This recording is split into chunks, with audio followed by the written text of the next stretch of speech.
never forget who we are. And if we don't forget who we are, we just can't be beaten. The West became great, not because of paperwork and regulations, but because people were allowed to chase their dreams and pursue their destinies. Our borders will always be closed to terrorism and extremism of any kind. The West will never, ever be broken. Our values will prevail. Our people will thrive, and our civilization will triumph. President Trump last week in Warsaw, in Poland, showing the world that leading from the front, well, looks a lot better. And by the way, couldn't come at a more important time. Here with reaction, Deputy Assistant to the President, Dr. Sebastian Gorka. Dr. Gorka, I'm on vacation, and then I'm watching the latest phony Russia conspiracy theory now being advanced and thousands of hours of coverage. And I'm looking at North Korea. They have nuclear weapons because of the Clintons. And the Iranians are trying to get them, and they have the money because of Obama. And then I'm looking at ISIS is not defeated. And then I'm thinking, okay, our borders are not secure. Our economy, our bills to pass the economy and event, that's not been done. There's no coverage of any of this because of the obsessive, compulsive, desire to stop the president's agenda. To me, these are real, clear, present dangers to the world. How do you take out North Korea's nuclear sites and do it effectively when they have nuclear weapons that could hit Seoul and Japan and even China if the guy's that nuts? You're absolutely right, Sean. Look, the Russia story should be called a hoax. 9 months and nothing.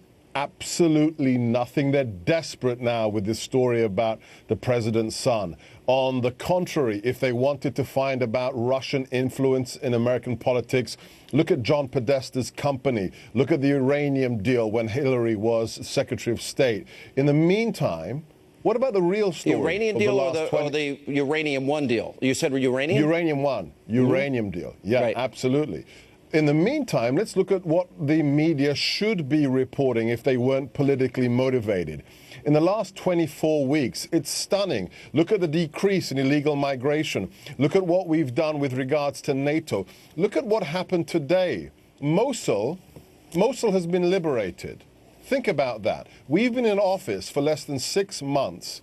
And the caliphate of Abu Bakr al-Baghdadi, which was created in part thanks to President Obama's withdrawal in 2011 from Iraq, we've only been in office for less than 6 months, and thanks to the president's leadership, we're winning everywhere, but you wouldn't know it if you turned on CNN or read the New York Times. Well, Baghdadi, we had an author on that said, in fact, they had an opportunity to take Baghdadi out, but because of Obama rules of engagement, they didn't take the shot. They had 2 weeks to do it. When it comes to rules of engagement, that's another massive story that isn't being reported. I've had Tier 1 operators from our Special Operations Forces tell me, I've had commanders, they felt it in the first 3 weeks after the inauguration. The shackles were off. The president trusts them. He wants them to do the job they were trained to do. Look at what we're doing. We're stacking the bad guys like cordwood. And that's what we need to do, because the threat is real. And we don't want to see those bad guys come to the streets of America as we've seen in Europe. Yeah, God forbid the media get off their Russia obsession. Maybe they should focus on Hillary and her campaign working with the Ukrainians directly, proven, no ambiguity, collusion. They don't report it. Dr. Gorka, good to see you. Thank you. And up next, you do not want to miss our next segment on Hannity.